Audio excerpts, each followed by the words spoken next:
Hello साथियों, welcome to planet 4। आप सभी को टीम विक्रम का नमस्कार। भारत को लेकर इस वक्त अमेरिका और रूस दोनों के संसदों में नया बवाल खड़ा हो चुका है। अमेरिकी संसद में खुद डोनाल्ड ट्रंप के खिलाफ सवाल उठ रहे हैं कि क्या वो वास्तव में भारत को रोक पाने में सफल हुए हैं या फिर ये सिर्फ कागजी दावे हैं। वहीं दूसरी तरफ रूस की संसद से साफ ऐलान कर दिया गया है कि ट्रंप जो भी दावे कर रहे हैं उनमें सच्चाई नाम की कोई चीज नहीं है। अमेरिकी संसद में जब भारत को लेकर सुनवाई चल रही थी, उसी दौरान तस्वीर पूरी तरह साफ हो गई। अमेरिका भारत को ना तो ट्रैक कर पा रहा है और ना ही उसे रोक पाने की स्थिति में है। अब सवाल यह है कि वो कौन सा मुद्दा है जहां अमेरिका ने खुद अपनी सुपर पावर वाली ताकत की कमजोरी भारत के सामने मान ली है। इसी पर आगे विस्तार से चर्चा होनी है। जब अमेरिका भारत की स्थिति को ठीक से समझ ही नहीं पा रहा, तो उसे कंट्रोल करने का दावा आखिर किस आधार पर कर रहा है, इस पर भी गंभीर सवाल खड़े हो रहे हैं। उधर रूस की संसद से भारत को लेकर ऐसे ऐसे बयान आ रहे हैं जिन्हें सुनकर पूरी दुनिया हंसते हंसते हैरान है। पूरा खेल देखकर यही लगता है कि भारत और रूस मिलकर अमेरिका को उंगली पर नचा रहे हैं और अमेरिका चाहकर भी कुछ कर नहीं पा रहा है। हमेशा की तरह टीम विक्रम के इस यूनिक और ऑथेंटिक एनालिसिस वीडियो में जानेंगे कई महत्वपूर्ण और ठोस जानकारियां। आगे बढ़ने से पहले आपको बता दें कि सभी खबरों का क्रेडिबल सोर्स लिंक नीचे डिस्क्रिप्शन में दिया गया है, जिसे आप चेक करें और सोशल मीडिया की फेक न्यूज से दूर रहें। तो चलिए इन सभी खबरों को जानते हैं बेहद विस्तार से, आसान भाषा में। सबसे पहले जानते हैं कि भारत को लेकर अमेरिकी संसद में कैसे नया बखेड़ा खड़ा हो गया है। तो अमेरिका में एक बार फिर भारत के रूसी तेल को लेकर हलचल तेज हो गई है। अमेरिकी संसद की साउथ और सेंट्रल एशिया सब कमेटी की सुनवाई में यह मुद्दा सीधे मेज पर आ गया।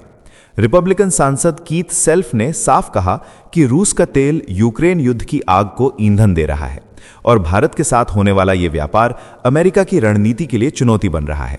सुनवाई का माहौल गर्म था और सवाल सीधे ट्रंप प्रशासन की मंशा पर थे। वॉशिंगटन ये जानना चाहता है कि भारत सच में रूसी तेल खरीद कम कर रहा है या ये सिर्फ कागजी दावा है। अमेरिकी सिस्टम के सामने असली परेशानी यह है कि तेल का असली स्रोत पहचानना आसान नहीं है। इसे जरा टीम विक्रम स्टाइल में समझिए। तो अमेरिकी संसद की साउथ और सेंट्रल एशिया सब कमेटी की यह सुनवाई अमेरिका के यूनाइटेड स्टेट्स कांग्रेस के भीतर होने वाली एक औपचारिक संसदीय प्रक्रिया होती है, जो हाउस ऑफ रिप्रेजेंटेटिव्स की फॉरेन अफेयर्स कमेटी के अंतर्गत चलती है और आमतौर पर वॉशिंगटन में कैपिटल हिल के भीतर होती है। इस तरह की सुनवाई का मकसद किसी क्षेत्र विशेष से जुड़ी अमेरिकी विदेश नीति की समीक्षा करना, सरकार से जवाबदेही तय करना और यह देखना होता है कि प्रशासन जो दावा कर रहा है वो जमीन पर कैसे लागू हो रहा है। इस केस में मुद्दा था रूस यूक्रेन युद्ध और उससे जुड़ा रूसी तेल, जहां अमेरिकी सांसद ये जानना चाहते थे कि क्या भारत जैसे देश से होने वाला व्यापार रूस की युद्ध क्षमता को आर्थिक रूप से मजबूत कर रहा है। रिपब्लिकन सांसद यहां यह संदेश देना चाह रहे थे कि प्रतिबंधों की नीति तभी असरदार है जब उसे सख्ती से लागू किया जाए, और अगर रूस का तेल घुमावदार रास्तों से वैश्विक बाजार में पहुंच रहा है तो अमेरिकी रणनीति कमजोर पड़ रही है। वहीं विपक्ष के सवाल सीधे ट्रंप एडमिनिस्ट्रेशन से थे कि वो ये कैसे मापेगा और लागू करेगा कि भारत ने सच में रूसी तेल खरीद कम की है या नहीं। यह सुनवाई किसी एक देश को घेरने के लिए नहीं, बल्कि अमेरिकी नीति की प्रभावशीलता जांचने के लिए होती है, ताकि संसद ये तय कर सके कि प्रशासन की कूटनीति, प्रतिबंध नीति और वैश्विक दबाव रणनीति सही दिशा में जा रही है या उसमें सुधार की जरूरत है। कुल मिलाकर इस पूरे अभ्यास का मकसद भारत पर सीधा हमला करना नहीं, बल्कि ये समझना था कि रूस को आर्थिक रूप से अलग थलग करने की अमेरिकी कोशिशों में कहीं बड़े छेद तो नहीं रह गए हैं। सुनवाई में जिन तरीकों का जिक्र हुआ वो किसी जासूसी फिल्म से कम नहीं लगे। Third party traders, blended cargo, ship to ship transfer और तथाकथित घोस्ट शिप्स, इन तरीकों से तेल का असली स्रोत छुपाया जाता है। यहां असल उलझन समुद्री तेल व्यापार की उस अदृश्य दुनिया को लेकर है जो कागजों पर नहीं बल्कि समुद्र के बीच चलती है। थर्ड पार्टी ट्रेडर्स का मतलब ऐसे बिचौलिए होते हैं जो सीधे रूस या भारत के नाम पर तेल नहीं खरीदते, बल्कि किसी तीसरे देश की कंपनी बनकर सौदा करते हैं। ब्लेंडेड कार्गो में रूसी तेल को दूसरे देशों के तेल के साथ मिला दिया जाता है, जिससे उसकी पहचान लैब रिपोर्ट में धुंधली हो जाती है। शिप टू शिप ट्रांसफर खुले समुद्र में होता है, जहां एक टैंकर से दूसरे टैंकर में तेल ट्रांसफर कर दिया जाता है और कागजी रिकॉर्ड वहीं टूट जाता है। और घोस्ट शिप्स ऐसे जहाज होते हैं जो अपना ट्रैकिंग सिस्टम बंद कर देते हैं या फर्जी लोकेशन दिखाते हैं। अमेरिका के पास समुद्रों में ताकत जरूर है, लेकिन हर जहाज पर बंदूक रखकर खड़ा होना संभव नहीं है। इसलिए अमेरिकी संसद को यह शक है कि क्या प्रतिबंध सिर्फ नियमों में सख्त है या असल दुनिया में भी। वेनेजुएला के जहाज़ों पर कार्रवाई इसलिए दिखती है क्योंकि वहां रास्ते सीमित हैं और खिलाड़ी कम हैं, जबकि रूसी तेल एक ग्लोबल नेटवर्क में घूमता है जहां एशिया, मिडिल ईस्ट और अफ्रीका की कंपनियां शामिल हो जाती हैं। विपक्ष को लग रहा है कि डोनाल्ड ट्रंप प्रशासन रूस पर दबाव की बात तो करता है, लेकिन उस दबाव को लागू करने का मैकेनिज्म कमजोर है। यही वजह है कि सवाल उठ रहे हैं कि क्या वॉशिंगटन सच में व्लादिमीर पुतिन की ऊर्जा कमाई को रोक पा रहा है या नहीं। यह शक ट्रंप की नीयत से ज्यादा सिस्टम की सीमाओं पर है, क्योंकि आज के दौर में समुद्री तेल व्यापार इतना चतुर और जटिल हो चुका है कि उसे पूरी तरह ट्रैक करना किसी भी महाशक्ति के लिए आसान नहीं रह गया है। अमेरिका के रिपब्लिकन पार्टी के वरिष्ठ सांसद कीथ सेल्फ ने चेतावनी दी कि अगर यही रास्ते खुले रहे तो प्रतिबंध सिर्फ कागजों में रह जाएंगे। अमेरिका को शक है कि रूसी तेल भारत तक पहुंचता है और फिर यूरोप के बाजारों में घूमकर प्रवेश कर जाता है। यह पूरा चक्र पश्चिमी प्रतिबंधों की धार कुंद कर सकता है। वॉशिंगटन की चिंता साफ है कि अगर यह खेल चलता रहा तो यूक्रेन युद्ध के खिलाफ बनाई गई आर्थिक दीवार में दरार आ जाएगी। इस पूरे विवाद की जड़ वही है जिसे वॉशिंगटन अब खुलकर स्वीकार करने लगा है कि रूसी तेल का खेल सिर्फ रूस और भारत तक सीमित नहीं है, बल्कि उसकी अंतिम मंजिल अक्सर यूरोप बन रहा है। खुद डोनाल्ड ट्रंप के वित्त मंत्री ये बात सार्वजनिक तौर पर कह चुके हैं कि यूरोपीय देश भारत से रिफाइंड फ्यूल खरीद रहे हैं, इसलिए भारत पर सीधी कार्रवाई करने से अमेरिका पीछे हटता है, क्योंकि ऐसा करने से यूरोप की ऊर्जा सप्लाई संकट में पड़ सकती है।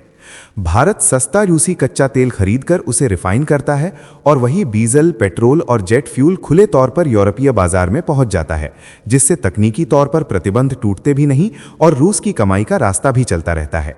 इसी कड़ी में हाल ही में रिलायंस इंडस्ट्रीज से जुड़े एक टैंकर द्वारा इटली में बड़ी मात्रा में जेट फ्यूल उतारने की खबर ने अमेरिकी संसद की बेचैनी और बढ़ा दी। अमेरिका को यह साफ दिख रहा है कि रूस, भारत और यूरोप मिलकर एक ऐसा एनर्जी लूप बना चुके हैं जिसमें हर कोई नियमों के भीतर रहते हुए अपने हित साध रहा है। इसी वजह से अमेरिकी संसद में हंगामा है, क्योंकि प्रतिबंधों की नीति कागज पर मजबूत दिखती है, लेकिन व्यवहार में वो वैश्विक बाजार की चालाकियों के सामने कमजोर पड़ रही है। ये बवाल इस बात का संकेत है कि अमेरिका रूस को सीधे रोकने की स्थिति में नहीं है और न ही वो भारत या यूरोप को नाराज कर सकता है। इसलिए ये पूरा दबाव खेल संसद की सुनवाई और बयानों तक सिमटता नजर आ रहा है। इस दबाव के बीच अमेरिकी विदेश मंत्रालय के असिस्टेंट सेक्रेटरी पॉल कपूर ने ईमानदारी से कहा कि उनके पास इस निगरानी तंत्र का कोई ठोस खाका नहीं है। उन्होंने माना कि यह कैसे लागू होगा इसकी पूरी जानकारी फिलहाल उनके पास नहीं है। फिर भी उन्होंने ये दावा दोहराया कि भारत धीरे धीरे रूसी तेल से दूरी बना रहा है और अपने आयात को विविध बना रहा है।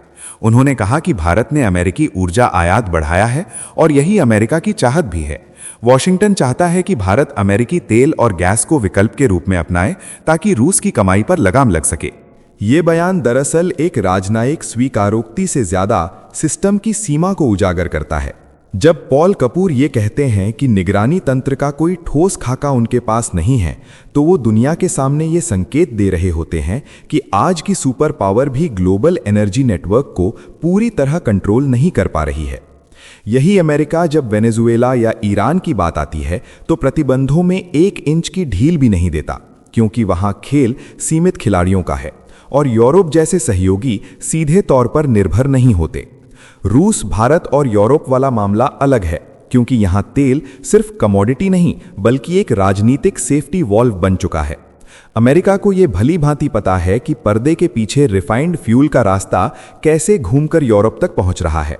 फिर भी संसद में बहस कराई जा रही है ताकि यह दिखाया जा सके कि सिस्टम सवाल पूछ रहा है और जवाब मांग रहा है।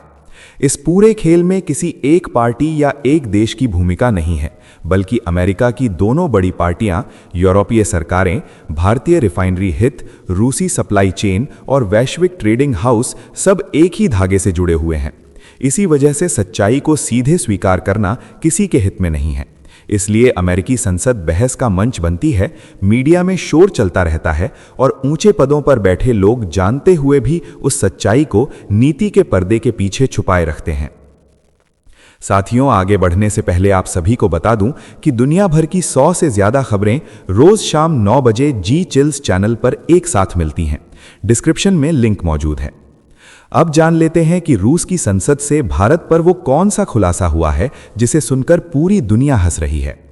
तो मॉस्को से आई आवाज ने वॉशिंगटन के दावों की हवा निकाल दी है।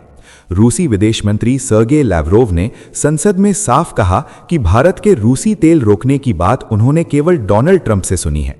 किसी आधिकारिक चैनल से ऐसी सूचना नहीं मिली है। न रूस ने पुष्टि की है, न भारत ने संकेत दिया है। ये बयान असल में पूरे अमेरिकी नैरेटिव पर सीधा तमाचा है। जब सर्गे लैवरोव ये कह देते हैं कि भारत के रूसी तेल रोकने की बात उन्होंने सिर्फ डोनाल्ड ट्रंप की जुबान से सुनी है और किसी आधिकारिक चैनल से ना तो रूस को कोई सूचना मिली है और ना ही इंडिया की तरफ से ऐसा कोई संकेत आया है, तो अमेरिकी संसद में चल रही पूरी बहस की पोल खुल जाती है। वॉशिंगटन में जिस सच्चाई को सब कमेटी की सुनवाई में ढूंढने की कोशिश की जा रही थी, वो जवाब मॉस्को से खुले मंच पर दे दिया गया। रूस साफ कह रहा है कि ना कोई औपचारिक बातचीत हुई है, ना कोई पुष्टि हुई है और ना ही जमीन पर कोई बदलाव दिख रहा है।